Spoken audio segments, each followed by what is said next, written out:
ప్రియమైనటువంటి దేవుని సంగమా, ఈ దినము మనము చదువుకున్నటువంటి లేఖన భాగము పరిశుద్ధ బైబిల్ గ్రంథము నుండి ఇర్మియా గ్రంథము 4వ అధ్యాయము 1 నుంచి 4 వచనాలు మనము చదువుగా విని ఉన్నాం. దీనిలో నుండి ఒక అమూల్యమైనటువంటి విషయాన్ని మనము ధ్యానం చేద్దాం. ఏమిటి సందేశం అంటే, ఈ చదువుబడిన లేఖన భాగం మరి నేను జాగ్రత్తగా గమనిస్తున్నప్పుడు ఒక 3 సందర్భాలు నాకు గుర్తొచ్చాయి. 3 సందర్భాలు. మొదటిది, తప్పిపోయినటువంటి కుమారుడు. నాకు ఎందుకో ఇది చదువుతూ ఉంటే తప్పిపోయిన కుమారుడు యొక్క పరిస్థితి నాకు గుర్తొచ్చింది. రెండవది, యోనా గుర్తొచ్చాడు. మూడవది, ఇశ్రాయేలు ప్రజలు నాకు గుర్తొచ్చారు. ఇలా చెప్పుకుంటూ వెళ్తే చాలా ఉన్నాయి, కానీ ఒక 3 విషయాలు, 3 సందర్భాలు. తప్పిపోయిన కుమారుడు తన ఇంటి దగ్గర ఉన్నప్పుడు ఎటువంటి పరిస్థితి ఉన్నది? తప్పిపోయిన కుమారుడు తన ఇంటి దగ్గర ఉన్నప్పుడు ఎలా ఉన్నది తన పరిస్థితి? సమృద్ధిగా ఉన్నాడు, సంతోషముగా ఉన్నాడు. తండ్రి ప్రేమ, మరి కుటుంబంలో మరి ఆ కుటుంబ సభ్యుల ప్రేమ, అల్లరి ముద్దుగా పెరిగాడు. ఇంత వైభవం.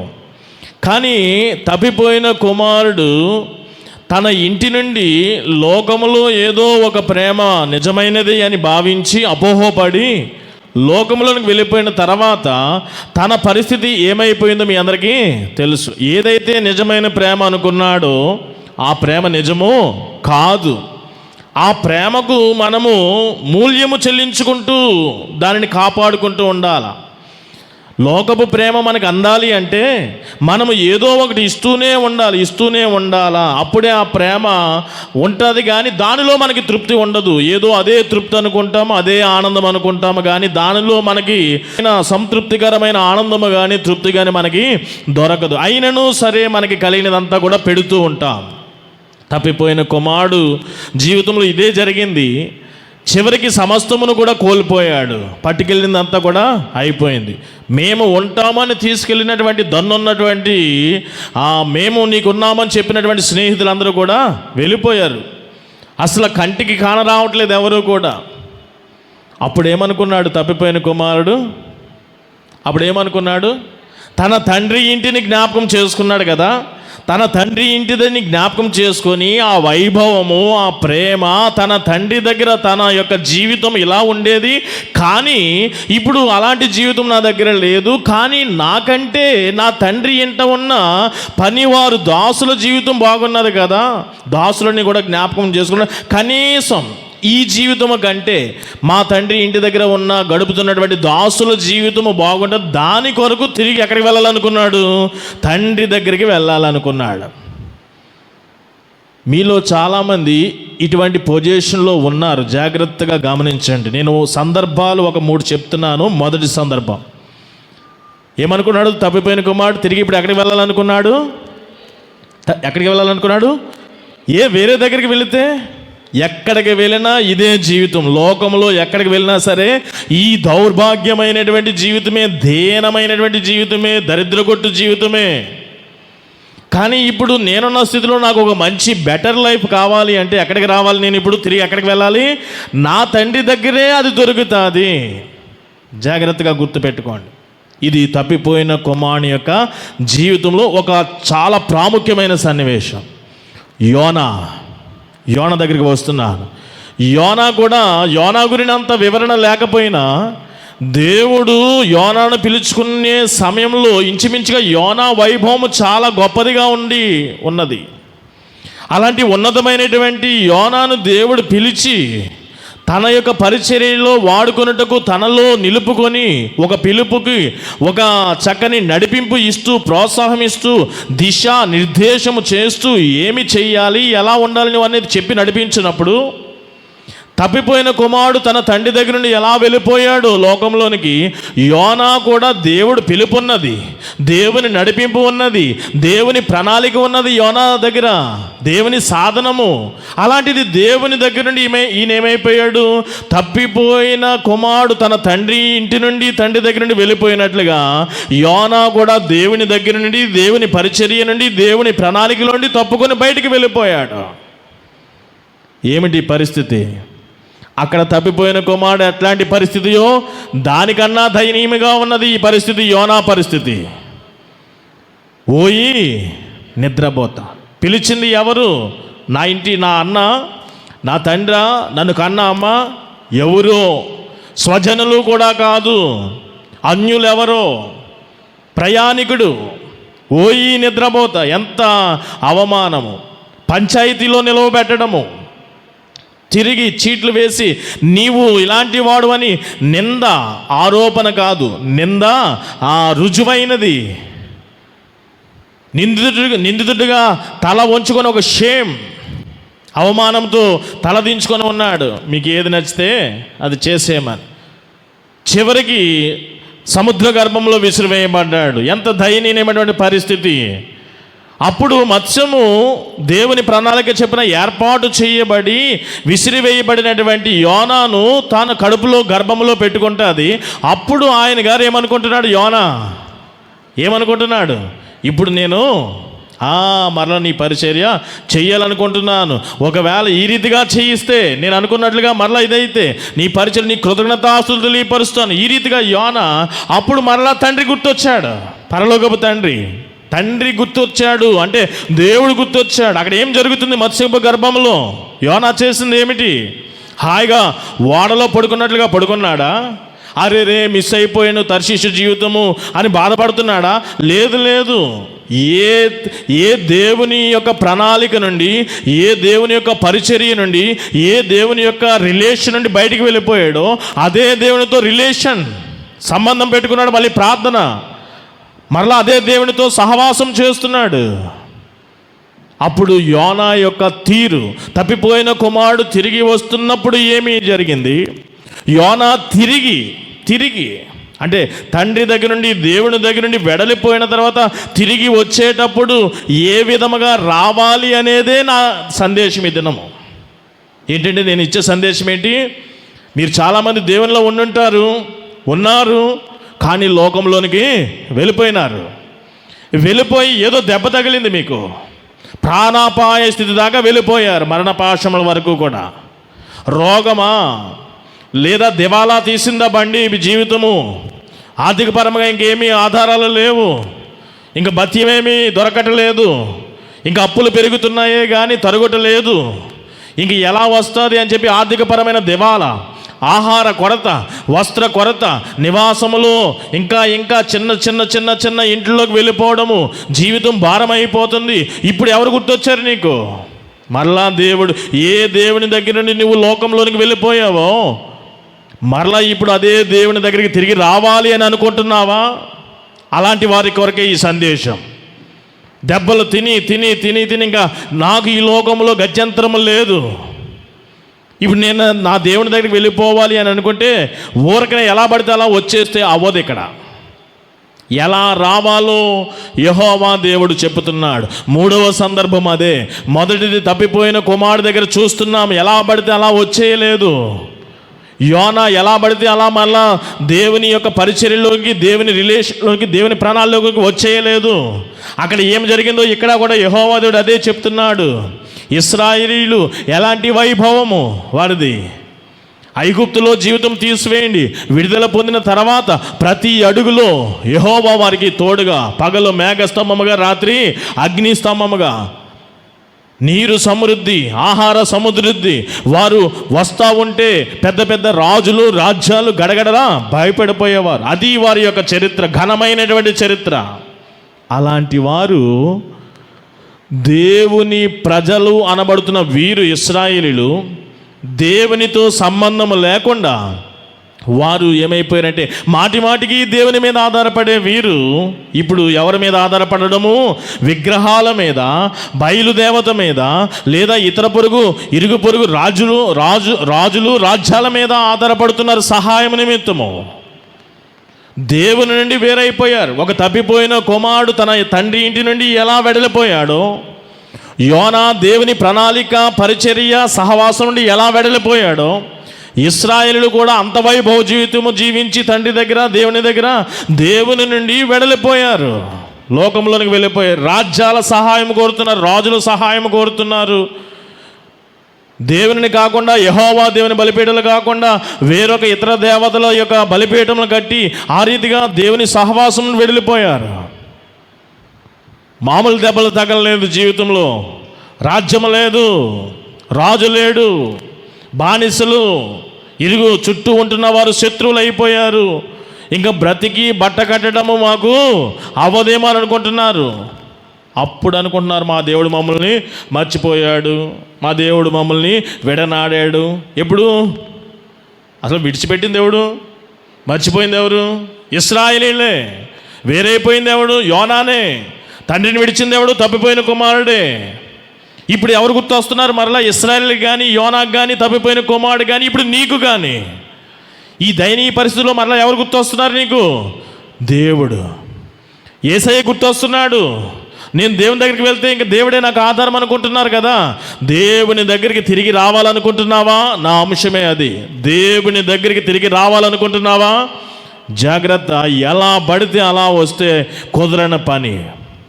ఈ ఇర్మియా గ్రంథములో ఈ 4వ అధ్యాయంలో చెప్పబడినటువంటి కొన్ని మాటలు, ఒకవేళ మీరు దేవుని నుండి తొట్టిల్లిపోయి, విశ్వాసం నుండి తొట్టిల్లిపోయి, పరిశుద్ధతలో నుండి తొట్టిల్లిపోయి, మీరు తీసుకున్న నిబంధన నుండి తొట్టిల్లిపోయి, లోకంలో మీరు ఏమైనా జీవిస్తూ ఇప్పుడు అనిపిస్తుందా ఏ ఒక్క క్షణమైనా సరే అయ్యో దేవుని సహవాసంలోనికి, దేవుని యొక్క నిబంధనలోనికి, మరలా విశ్వాసంలోనికి, మరలా భయభక్తులు కలిగి జీవించడానికి మరలా నేను వెళ్ళాలి అని అనుకుంటున్నారా? దేవుని దగ్గరికి మరలా తిరిగి రావాలి అంటే ఒక 5 ప్రాముఖ్యమైన విషయాలు. 5 ప్రాముఖ్యమైన విషయాలు. అదే ఇక్కడ స్పష్టంగా వ్రాయబడి ఉన్నది. మొదటి వచనం చదవండి. ఇదే యెహోవా వాక్కు. ఇది దేవుని మాట. ఎవడైనా తిరిగి రావాలంటే దేవుని మాట చూడండి. ఇశ్రాయేలు, నీవు తిరిగి రానుద్దేశించిన ఎడల, అదే మిమ్మల్ని దైవాశీర్వాదం.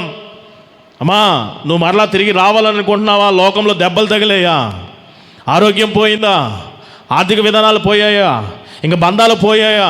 ఇప్పుడు నేను కనబడ్డానా? నేను గుర్తొచ్చానా? ఒకవేళ నువ్వు నా దగ్గరికి రావాలి అంటే అని మొదలు పెట్టబడడం జరిగింది ఈ అధ్యాయము. ఏమిటి అక్కడ చెప్పబడిన కండిషన్స్ ఏంటి, నియమములు ఏమిటి అంటే చక్కగా మొట్టమొదటి విషయము జాగ్రత్తగా వినండి.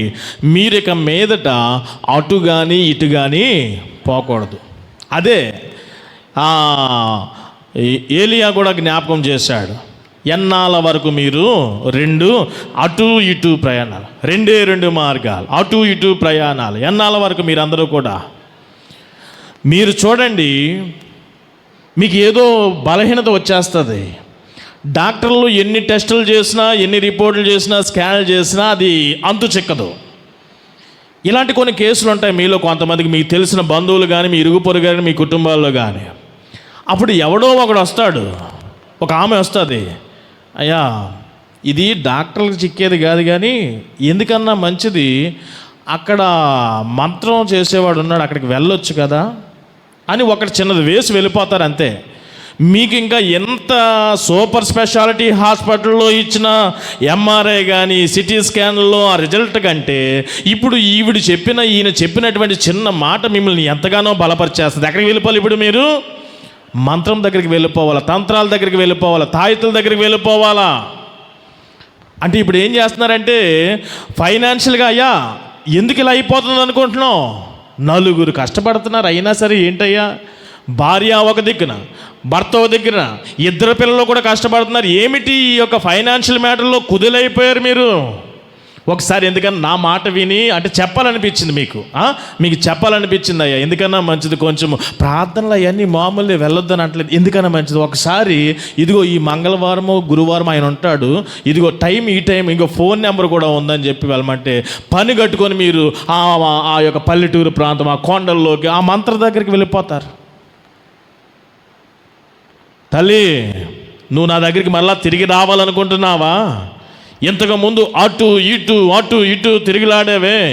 ప్రార్థన అన్నావు, మధ్యాహ్నం సినిమా అన్నావు, సాయంత్రం పార్క్ అన్నావు, మరలా ఏదైనా వస్తే మరలా అక్కడికి వెళ్ళావు, మంత్రాల దగ్గరికి, తాయితుల దగ్గరికి, అటు ఇటు వద్దు. ఈ జీవితము వద్దు.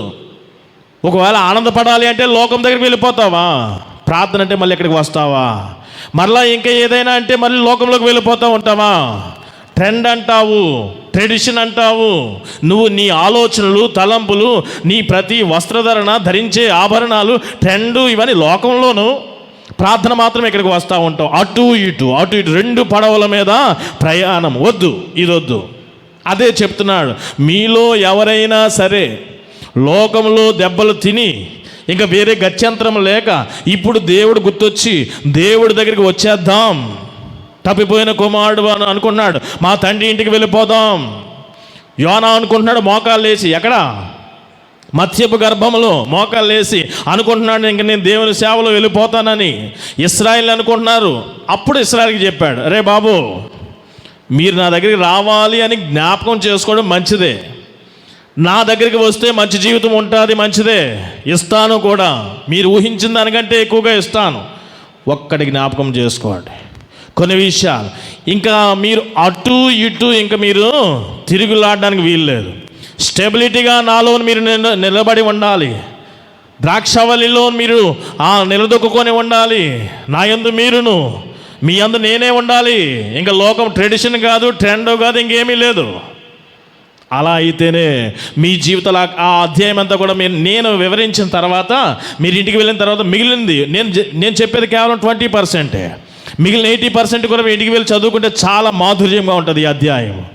మీరు ఒకవేళ ఆ రీతిగా ఇంకా నేను ఎటు పోనయ్యా, చావైనా బ్రతుకైనా నీతోనే అని ఎవరైనా రాగలిగితే ఇంక దేవుని నేను విడిచిపెట్టేది లేదు అని ఎవరైనా దృఢమైన సంకల్పము నిశ్చయముతో దేవుని దగ్గరికి రాగలవా?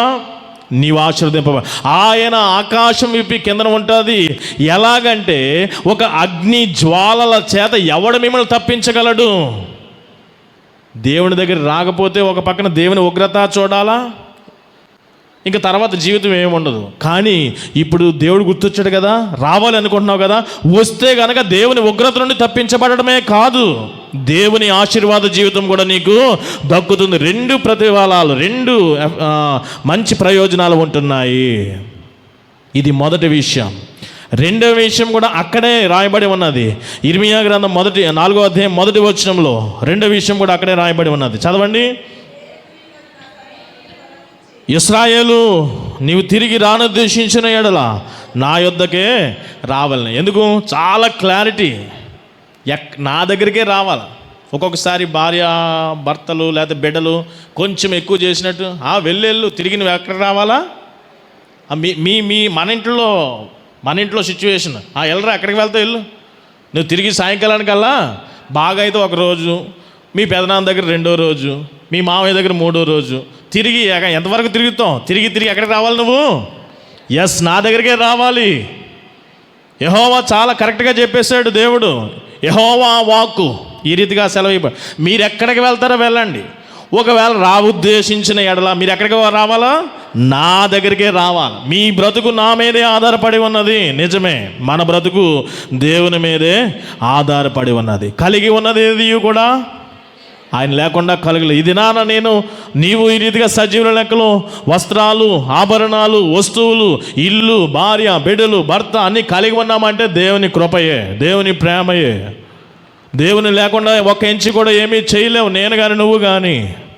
కాబట్టి ఇక మీదటైనా గుర్తు చేసుకొని ఇంకా స్టెబిలిటీగా, ఇంకా చలనము లేకుండా దేవునిలో నేను పాతుకుపోతాను అని, చావో రేవో దేవుని కొరకే జీవిస్తాను, బ్రతుకుట క్రీస్తే, చావైతే అదనమాట ఇక్కడ సారాంశం. ఇంకా దేవునిలో మీరు నిలదొక్కునేటట్టయితే రండి, అప్పుడు రండి. అలాగని దేవుడు ఈ కష్టంలో దేవుడే నాకు దిక్కు అని చెప్పి దేవుని దగ్గరికి వచ్చి ఇంకేంటి, చాలామంది అంటూ ఉంటారు, ప్రార్థనలో పెట్టండి, ఒక వారము, ఒక 3 రోజులు ప్రార్థన, ఇదిగోండి మీరు ఇన్ని వారాల నుండి ప్రార్థన చేస్తున్నారు. ఏమిటంటే ప్రార్థనలు చేస్తున్నాము కానీ ఇక్కడ ఈ యెహోవా వాక్కు ఉన్నది చూసారా, ఏమిటి నీ కార్యం అవ్వట్లేదంటే ఇది అనమాట. నువ్వు ఇంకా అటు ఇటు ప్రార్థనకి వస్తున్నావు, అటు ఏదో ఉన్నది ఇంకోటి, ఇటేమో ప్రార్థన ఉన్నది నీ సమస్య పరిష్కారం కొరకు, అటేదో ఇంకోటి ఏదో ఉన్నది, అది ఉండకూడదు. ఇంకా నువ్వు ఎటో అటుంటావా ఇటుంటావా అది తేల్చుకో. ఒకవేళ ఇటు సైడ్ ఉంటే కనుక తప్పనిసరి అప్పుడు కార్యం చేసేస్తాడు ఆయన.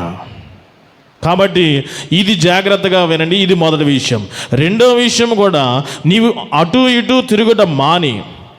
రెండవది, నీ హేయ క్రియలను నా సన్నిధి నుండి తొలగించుకో. నా సన్నిధి, దేహమే దేవుని ఆలయము. ఒకటి, మన దేహము నుండి ఆయన సన్నిధి, ఇది మన హృదయము, మన నుండి హేయమైన క్రియలన్నిటినీ, క్రియల రూపంలోనే కాదు, స్వభావం అని మరలా ఇదే అధ్యాయంలో ఆలోచనలు, హేయమైన ఆలోచనలు, హేయమైన స్వభావము, హేయమైన క్రియలు అని ఇలాంటి మాటలు ఇలా రకరకాలుగా ఇక్కడ కింద అధ్యాయం, ఇదే అధ్యాయం మరలా ఇంటికి వెళ్ళి చదువుకోండి. హేయమైనది మనం తీసేసి వేయాలి. దేవుని దగ్గరికి, అబ్బా ఈ అప్పుల బాధలో దేవుడే నాకు దిక్కు, ఇంకా ఆయన తప్పితే నాకు దిక్కు లేరండి అయ్యగారు, ఆయన దగ్గరికే వచ్చేసో బాగానే ఉంది, కానీ వచ్చేసాక పనులు జరగట్లేదని బాధపడొద్దు. నీలో ఏముండకూడదు, వచ్చేవాడు ఎలా రావాలి అంటే హేయమైనది నీలో నుండి తీసివేసేసేయాలి. దేవునికి హేయమైనవి బైబిల్ అంతా వెతకకపోయినా సామెతల గ్రంథంలో కొన్ని రాయబడి ఉన్నది. అబద్ధములాడుట ఆయనకి హేయమైన, హేయములు, అబద్ధమాడు పెదవులు ఆయనకి ఏంటట, హేయమైనవి. మూర్ఖ చిత్తులు ఆయనకి హేయమైనటువంటి వారు. భక్తిహీనులు ఆయనకి హేయమైనటువంటి వారు. ఇలాంటివి సామెతల గ్రంథంలో ఎన్నో ఉన్నాయి. దేవునికి హేయమైనవి. హేయం అంటే ఇష్టం లేనివి అన్నమాట, జుభుత్సకరం అన్నమాట, వామిటింగ్ వచ్చే ఆ విషయం అన్నమాట. దేవుడికి అయిష్టత, కరెక్ట్, అసహ్యమైనటువంటిది. దేవునికి అబద్ధాలు కానీ భక్తిహీనత కానీ, మీలో చాలామంది భక్తిపరులాగా వచ్చేస్తారు కానీ మీలో చాలా భక్తిహీనత ఉంటుంది.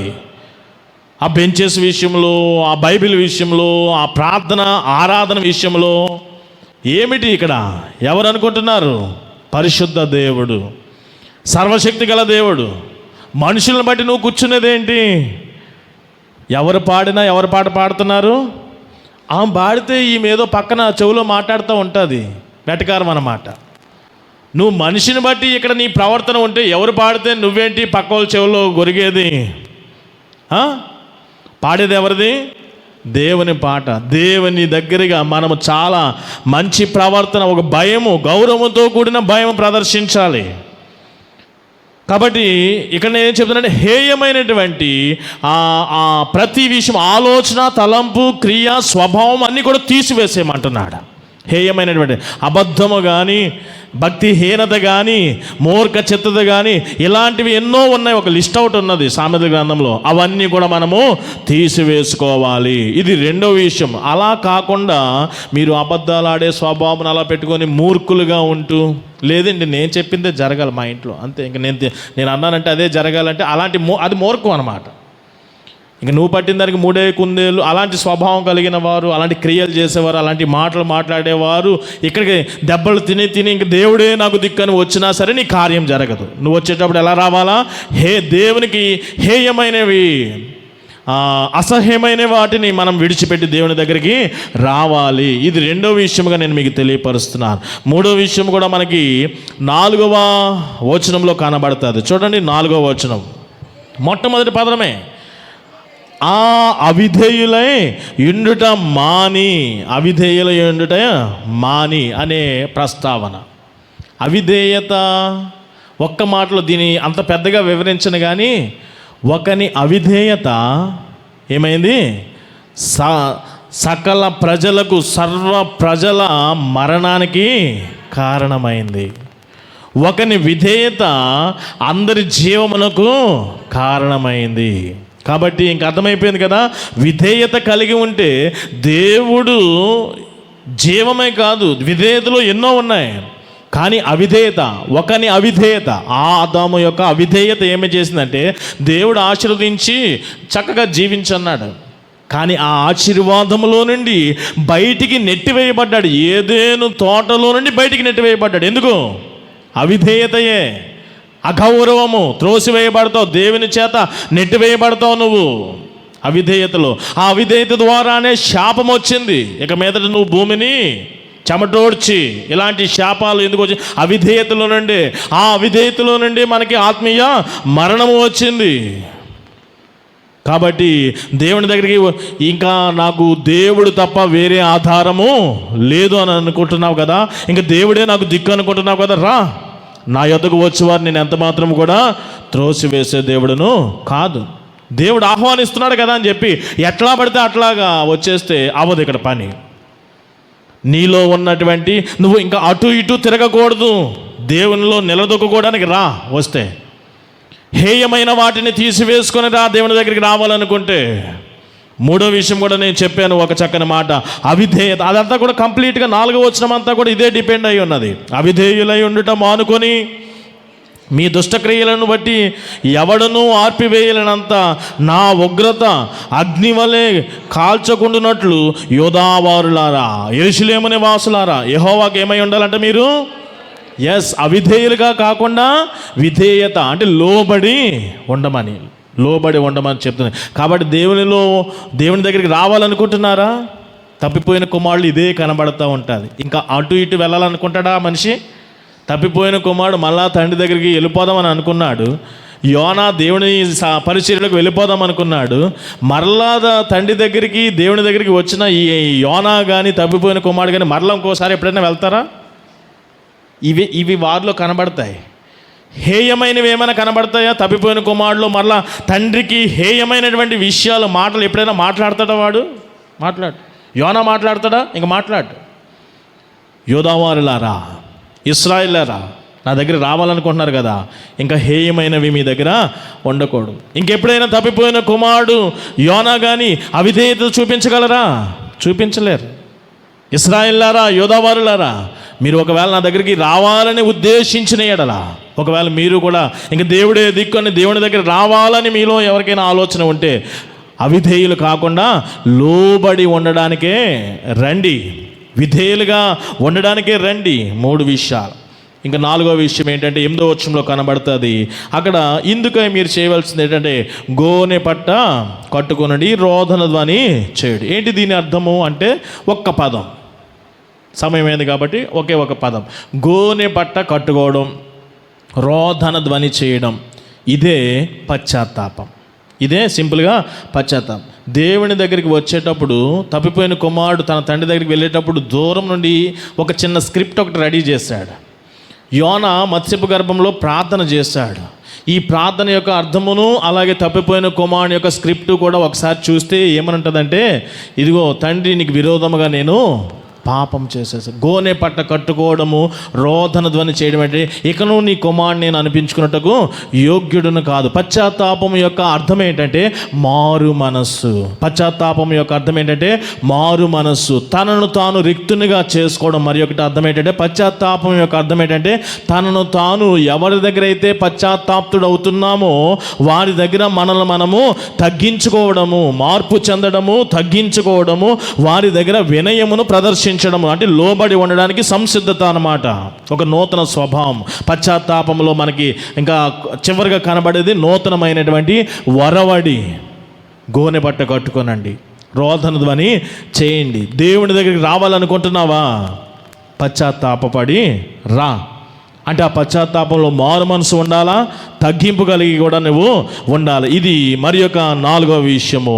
5వ విషయం కూడా నేను మీకు తెలియపరుస్తున్నాను. ఏమిటంటే 14వ వచనం చదవండి. యెరూషలేమా, నీవు రక్షింపబడినట్లు నీ హృదయం నుండి ఏం తీసివేసుకోవాలా? మీరు నా దగ్గరికి రావాలనుకుంటున్నారు కదా, మీకు నా ఉగ్రత తీసివేయడమే కాదు, మీకు రక్షణ ఆశీర్వాదం కూడా రావాలంటే హృదయములో నుండి ఏం తీసివేసేయాలా? చెడుతనం తీసివేశారు. ఈ యొక్క ఇర్మియాయే చెప్తా ఉంటాడు, హృదయము అన్నిటికంటే మోసకరమైనది, ఘోరమైనటువంటి వ్యాధి కలది. భక్తుడు అంటా ఉంటాడు 119వ సంకీర్తనలో, నీ ఎదుట నేను పాపము చేయకుండానట్లు నా హృదయంలో నీ వాక్యమును ఉంచుకుందు. కాబట్టి ఇక్కడ అంటున్నాడు, ఇక మీదట మీరు మీ హృదయంలో మరి ఏది కూడా ఉండకూడదు. ఏముండాలా? నీ హృదయంలో నుండి చెడు అంటే లోకపూరితమైన ఏ వ్యక్తి, ఏ యొక్క ప్రదేశము, ఏ వస్తువు, ఏ విషయపు ఆలోచన నీ హృదయంలో ఉండకూడదు. నీ పూర్ణ హృదయము నీ దేవుడైన యెహోవాని ప్రేమించి ఆ యొక్క ప్రత్యేకమైన స్థలం ఆయన కొరకే ఇవ్వాలి. హృదయంలో ఉన్న చెడంతా కూడా తీసివేసేసాయి. ఇలాగ ఒక 5 విషయాలు.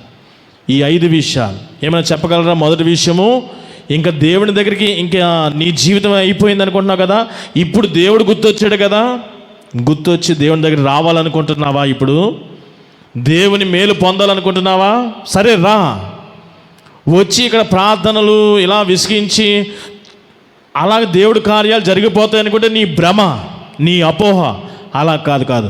వచ్చేటప్పుడు నువ్వు ఎలా రావాలి అంటే, ఇంకా నేను అటు ఇటు వెళ్ళను, ఇంకా మళ్ళీ వాస్తులని, ఇంకా మరి తాయిత్తులని, ఇంకా మరి రాసులని, ఇంకేమో లోకంలో మరలా ఇక్కడ కూడా పెళ్ళిళ్ళకి వస్తారు, గృహప్రవేశాలకు వస్తారు, వాటి మీద ఉంటాయి, శంకుస్థాపనకు వస్తూ ఉంటారు, పునాదిరాయి వేయడానికి. వాటి మీద అయ్యగారు 10:45 తాళి ఏంటిది ఇలాగా అంటే, వాళ్ళు ముందుగానే ఎక్కడికి వెళ్ళారు?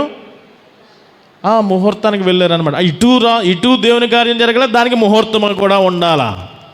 ఇటు అటు అంటే అవే. ఇలాంటివి చాలా లిస్ట్ ఉన్నది, మీ అందరికీ అర్థమవుతాయి కాబట్టి ఇంక నేను వివరంలోకి వెళ్ళలేదు. దేవుని దగ్గరికి రావాలనుకుంటున్నావా? ఇంకా అటు ఇటు వెళ్ళవద్దు, దేవునిలో నిలదొక్కుకోవడానికి రా. రెండవది, దేవునికి హేయమైనటువంటి విషయాలు అన్ని, ఆలోచన, తలంపు, స్వభావము, క్రియలు నీ జీవితం నుండి హేయమైన తీసివేసేసాయి. ఇది రెండవది.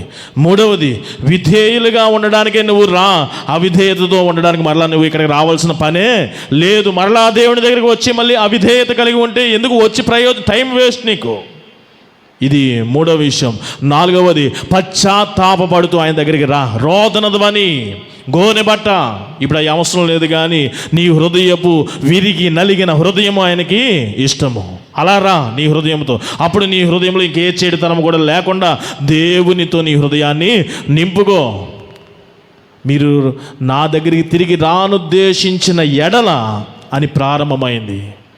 ఒకవేళ వస్తే ఇలా చేయండి, అప్పుడు నా ఉగ్రత మీ మీద ఉండదు, నా రక్షణ ఆశీర్వాదం మీకు ఉంటుంది. అలా మీరు కూడా ఈ 5 విషయాలతో దేవుని దగ్గరికి రండి.